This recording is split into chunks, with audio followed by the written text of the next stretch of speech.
Sebuah kartu yang jatuh dari langit langsung menyapu seluruh dunia. Ketika semua orang tidak peduli, aku malah menganggapnya sebagai harta karun dan memungutnya satu persatu. Semua ini karena tak lama lagi hujan bola darah akan turun. Saat itu, monster darah pemakan manusia yang tak terhitung jumlahnya akan keluar dari sana.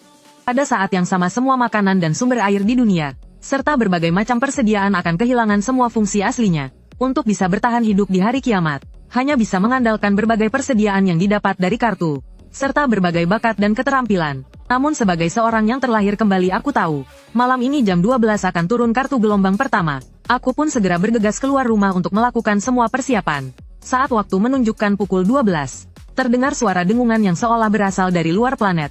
Kemudian turun hujan yang sangat deras. Yang berbeda dari biasanya adalah, dulu hujannya adalah air hujan. Sedangkan hujan sekarang adalah kartu-kartu seukuran kartu remi. Saat ini para penduduk di sekitar jalan pedestrian berbondong-bondong keluar rumah, menatap hujan kartu dengan tatapan penuh kebingungan. Sedangkan aku dengan gilanya memunguti kartu, tanpa memilih-milih sama sekali. Tak peduli apapun warna kartunya semua langsung kumasukkan ke dalam tas. Semua ini adalah sumber daya strategis yang sangat penting, dapat meningkatkan tingkat kelangsungan hidup di akhir zaman secara maksimal. Tepat pada saat ini, terlihat di tengah hujan kartu yang turun dari langit, ada sebuah kartu yang berkelap-kelip.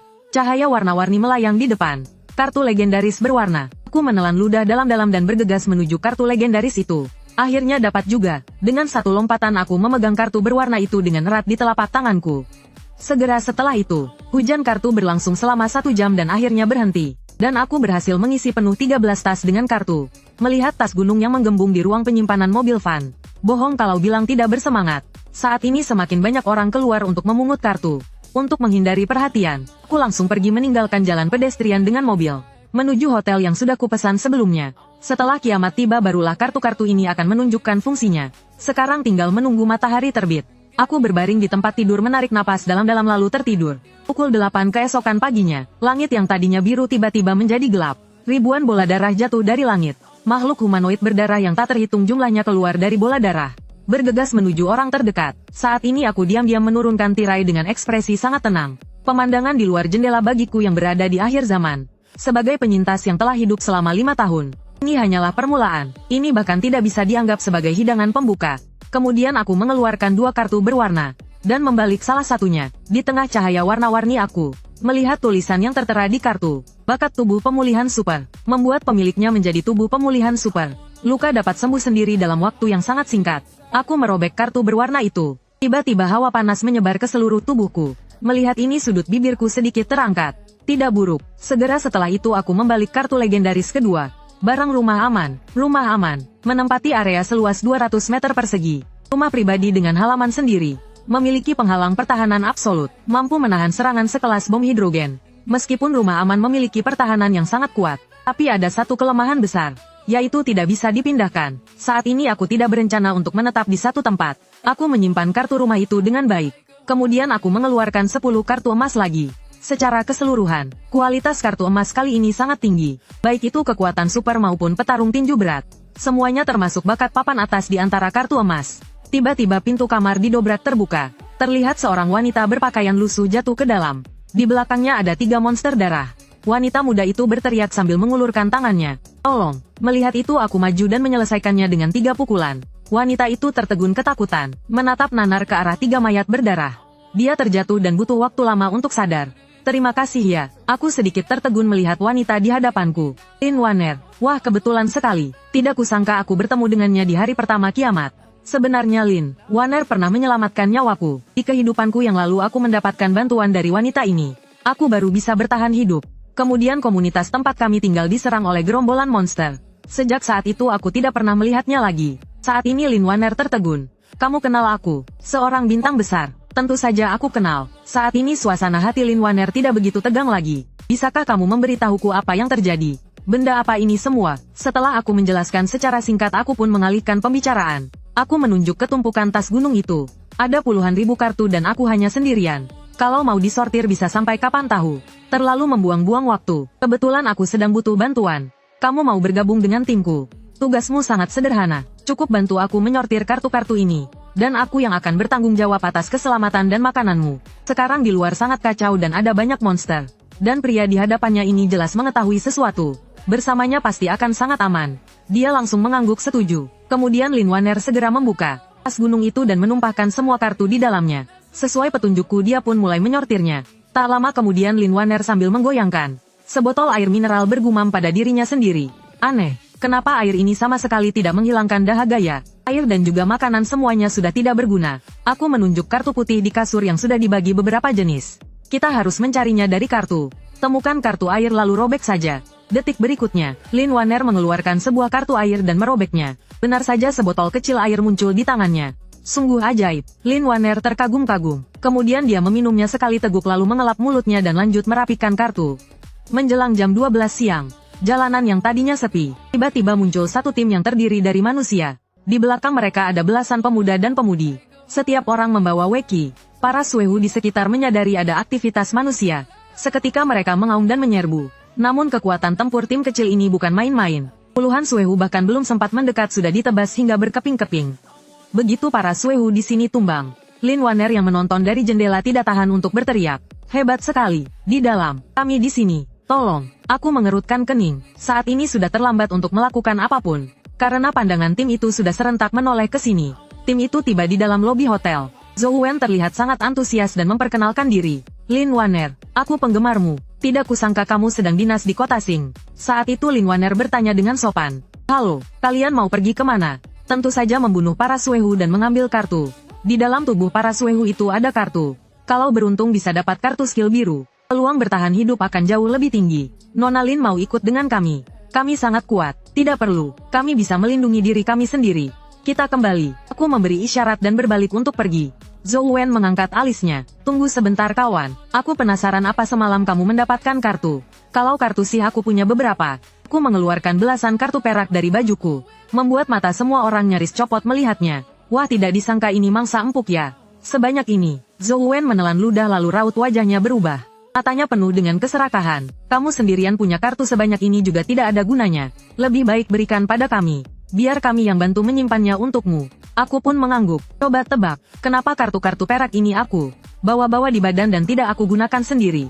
Apa maksudmu? Zhou Wen tertegun. Aku mengepalkan tinjuku. Maksudnya adalah, kalian semua akan mati. Hahaha, kami ada sebanyak ini. Ucapan Zhou Wen belum selesai. Pandangannya sudah gelap. Lalu dia benar-benar kehilangan kesadaran dan jatuh ke tanah. Saat ini semua orang tercengang. Anak muda di depan mereka ini hanya menggunakan satu pukulan untuk menghancurkan kepala Zhou Wen. Padahal Zhou Wen punya bakat tingkat perak loh. Bahkan tidak ada kesempatan sedikit pun untuk melawan. Kemudian aku mengeluarkan sebuah kartu emas dan merobeknya. Seketika muncul sebilah pedang hitam dengan aura jahat di tanganku. Sekarang giliran kalian. Sekalian untuk mencoba setajam apa pedang ini. Kami tidak memprovokasimu. Kami tidak mau melawanmu. Kami akan segera pergi dari sini. Terlambat, aku tidak menghiraukannya, mengayunkan pedang hitam dan menerjang ke kerumunan. Seketika jeritan terdengar di mana-mana. Sejak aku mulai menyerang sampai semua anggota tim mati. Totalnya hanya memakan waktu kurang dari 2 menit. Saat ini Lin Waner melihat potongan tubuh di mana-mana. Tidak tahan lagi dan langsung berlutut lalu muntah-muntah. Dia tidak pernah menyangka, pria yang terlihat sopan dan terpelajar di depannya ini. Ternyata serangannya begitu kejam dan tanpa ampun. Setelah selesai muntah jangan lupa geledah mayatnya. Bawa kartunya ke sini untukku. Setelah berbicara aku memasukkan pedangku ke sarungnya dan berbalik naik ke atas tanpa menoleh. Sekitar 10 menit kemudian, Lin Waner muncul kembali di hadapanku sambil membawa puluhan kartu. Lin Waner meminta maaf dengan nada menangis. Maafkan aku tidak akan banyak bicara lagi lain kali. Aku tersenyum dan menunjuk berbagai kartu di dalam tas gunung. Lanjutkan saja pekerjaanmu. Kalau aku menyalahkanmu, aku sudah menebasmu juga. Lagi pula, akhir dunia baru saja dimulai. Tidak banyak orang yang bisa beradaptasi secepat itu. Kemudian dalam beberapa jam berikutnya, kami melewati beberapa kelompok manusia lainnya secara berturut-turut. Dan Lin Waner yang sudah belajar dari pengalaman sebelumnya, dengan cerdas belajar untuk diam. Saat senja, angin membawa desisan mayat hidup dari kejauhan. Sudah waktunya untuk beraksi. Aku bergumam pada diri sendiri dan melemparkan 5 kartu perak pada Lin Waner. Ini, Lin Waner tidak mengerti. Sebelum kau pergi berburu denganku, gunakan dulu kelima kartu ini. Lin Waner membalik kartu perak satu persatu. Dia menemukan bahwa kelima kartu ini tanpa terkecuali adalah skill pendukung. Meskipun Lin Waner keras kepala, dia adalah orang yang cerdas. Pantas saja kamu begitu lama membolak-balik kartu perak. Ternyata kau berencana menjadikanku sebagai support. Aku tertawa dan berkata, kau tidak mengerti, kan? Menjadi support itu justru bagus. Tidak hanya bisa memberikan keuntungan besar bagi orang di sekitarmu, tapi juga memiliki kemampuan untuk melindungi diri sendiri. Kalau kau ditangkap oleh tim lain, mereka tidak akan tega membunuhmu. Kalau kau benar-benar tidak mau menjadi support, aku akan mencarikanmu satu set bakat tipe tempur yang baru. Biar kau bertarung jarak dekat dengan mayat hidup. Lin Wanner menggelengkan kepalanya berulang kali. Jangankan pertarungan jarak dekat, hanya bau busuk dari tubuh mayat hidup saja sudah membuat dirinya yang sedikit fobia kuman merasa mual. Setelah mempelajari skill, Lin Wanner melihat kartu-kartu yang tertata rapi di atas tempat tidur dan bertanya, tapi kalau kita keluar, kartu-kartu ini bagaimana? Aku menggoyangkan kartu emas di tanganku. Pindahkan saja semua kartunya ke dalam mobil. Selesai bicara aku memindahkan belasan tas gunung ke depan pintu hotel. Aku merobek kartu emas mobil RV dan melemparkannya ke depan. Hanya terdengar suara keras. Sebuah mobil RV ukuran sedang tiba-tiba muncul. Lampu di dalam RV terang benderang seperti siang hari. Lin Wanner dengan teratur terus menyortir kartu-kartu itu. Yin, kita mau pergi kemana? Menurutku, kita sudah punya begitu banyak kartu. Cukup untuk dipakai 1 atau 2 tahun. Tidak perlu mengambil risiko lagi kan? Mencari tempat untuk bersembunyi adalah cara terbaik. Aku menggoyangkan jariku. Bersembunyi sampai akhir. Saat sumber daya habis pasti akan mati. Kalau mau bertahan hidup jangka panjang di akhir dunia harus aktif mencari perbekalan. Dan mempersenjatai diri semaksimal mungkin. Kamu tahu kenapa aku memilih beraksi di malam hari? Lin Wanner menggelengkan kepala. Yin, penguasa darah di malam hari lebih ganas. Kualitas kartu yang dijatuhkan lebih tinggi. Selain itu di malam hari akan muncul sejenis monster baru. Monster baru, Yin itu apa? Lin Wanner tiba-tiba merasa kulit kepalanya menegang. Secercah rasa takut muncul dari lubuk hatinya. Iblis malam, kecepatannya tinggi, kekuatannya besar, pertahanannya kuat. Kecuali matanya tidak bisa melihat. Atribut lainnya pada dasarnya sudah maksimal. Setelah Lin Wanner mendengar penjelasanku tentang iblis malam, dia langsung terpaku. Kalau iblis malam begitu menakutkan, kenapa kita masih mau cari masalah dengannya? Risiko tinggi berarti keuntungan besar. Paling jelek iblis malam bisa menjatuhkan kartu perak. Kalau beruntung bisa dapat kartu emas bahkan kartu pelangi legendaris. Tapi bukannya kamu bilang dia sangat kuat? Tim bersenjata lengkap yang terdiri dari belasan orang saja tidak bisa mengalahkannya. Iblis malam memang sangat kuat. Aku juga tidak lemah. Kita sudah hampir sampai. Nanti kamu bersembunyi saja di dalam mobil dan nyalakan aura. Saat ini, lampu di area perumahan berkedip-kedip. Di tanah kosong yang luas ada 10 zombie. Mereka sedang dengan ganas menggigit mayat. Di antara kerumunan zombie, ada seekor monster raksasa. Tingginya diperkirakan 2-3 meter. Beratnya lebih dari 500 kati. Lin Wanner menutup mulutnya. Matanya melotot lebih besar dari lonceng tembaga. Dia tidak bisa membayangkan bagaimana manusia bisa menang melawan monster seperti ini. Selanjutnya, aku mematikan lampu mobil dan mencabut kuncinya. Mengambil pedang hitam Zanjin dengan satu tangan dan berjalan turun. Aku punya banyak cara untuk menghadapi iblis malam. Cara termudah adalah menggunakan serigala hutan Jackie untuk menembak kepalanya dari jarak jauh.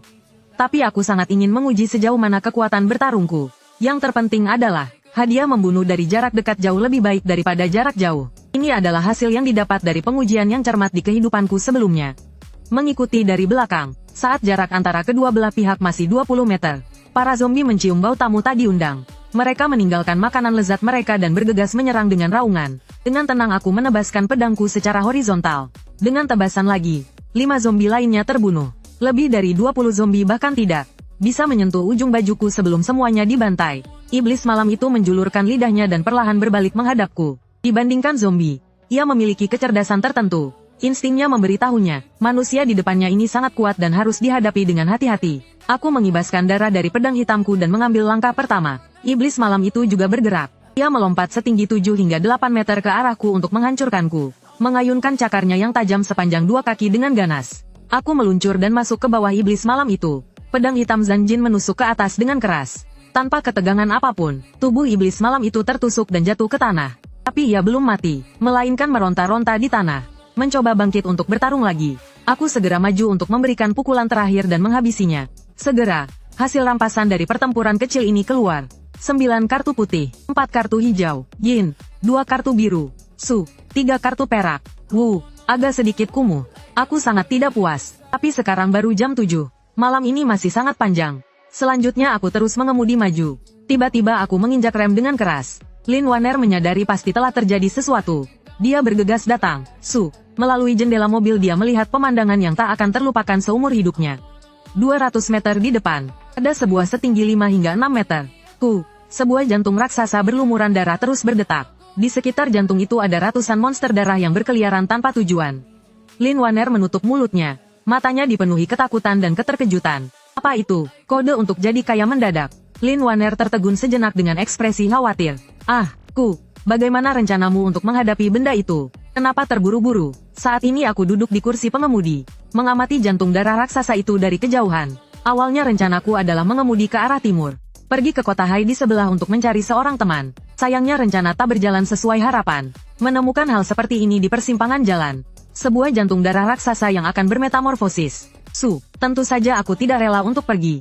Kau harus tahu, tingkat drop kartu dari jantung darah yang telah bermetamorfosis lebih dari 10 kali lipat lebih tinggi dari monster malam jantung darah biasa. Namun satu-satunya masalah sekarang adalah, aku tidak tahu harus menunggu berapa lama sampai jantung darah itu bermetamorfosis. Waktu berlalu perlahan. Dalam sekejap mata beberapa jam telah berlalu. Para monster darah yang tadinya lesu itu tiba-tiba sepertinya menemukan sesuatu. Mereka meraung dan menyerbu ke sisi kanan persimpangan. Detik berikutnya, terdengar serangkaian suara tembakan yang rapat. Gerombolan monster itu hancur berkeping-keping seperti kain lap.